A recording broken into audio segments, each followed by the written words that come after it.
Hello வணக்கம் நண்பர்களே. இன்னைக்கு எந்த படத்தோட ரிவ்யூ பார்க்க போறோம்னா 2025 மிஸ்டரி மற்றும் ஹாரர் ஸ்லாஷர் த்ரில்லர் படமா வெளியான கிளவன் இன் அ கோர்ன்ஃபீல்டு இங்கிலீஷ் படம் எப்படி இருக்குதுன்னு இப்ப பார்க்கலாம். ஹீரோயினும் அவங்க அப்பாவும் கெட்டில் ஸ்பிரிங்ஸ்ங்கிற ஊருக்கு வர்றாங்க. அங்க ஹீரோயினுக்கு 5 ஃப்ரெண்ட்ஸ் கிடைக்கிறாங்க. இந்த ஃப்ரெண்ட்ஸோட வேலை என்னன்னா, ஃப்ரெண்டோன்னு ஒரு சீரியல் கில்லர் வேஷம் போட்டு கொலை பண்ற மாதிரி வீடியோ எடுத்து யூடியூப்ல போடுறதுதான். ஒரு நாள் இப்படி வீடியோ எடுத்துட்டு இருக்கும்போது நிஜமான ஃப்ரெண்டோ சீரியல் கில்லர் இவங்கள பாக்குறான். உடனே இவங்க எல்லாரையும் கொலை பண்ணணும்னு களத்துல இறங்குறான். இதுக்கப்புறம் நடக்கிற வெறித்தனமான சம்பவங்கள் தான் இந்த படத்தோட மீதி கதை. இந்த படத்தோட பெரிய பிளஸ் பாயிண்ட்னா அது கடைசி 45 நிமிஷம் தாங்க கொய்யால கிழின்னு கிழிச்சிட்டாங்க. செம அமேசிங்கா ஃபயரா இருந்துச்சுங்க.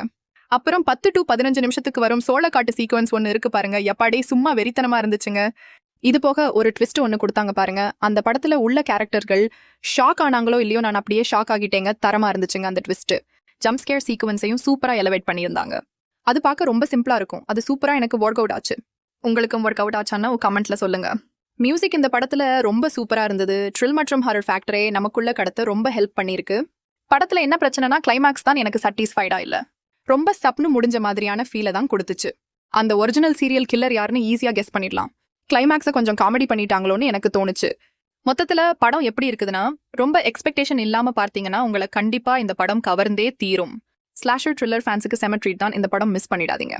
செக்ஸுவலா சில விஷயங்களும் இருக்கு, கொடூரமான காட்சிகளும் நிறைய இருக்கு. ஸோ ஃபேமிலி கூட சேர்ந்து பார்க்க முடியாது. இந்த ரிவ்யூ உங்களுக்கு பிடிச்சிருக்கும்னு நம்புறேன். அடுத்த வீடியோவில் சந்திக்கிறேன். Bye friends.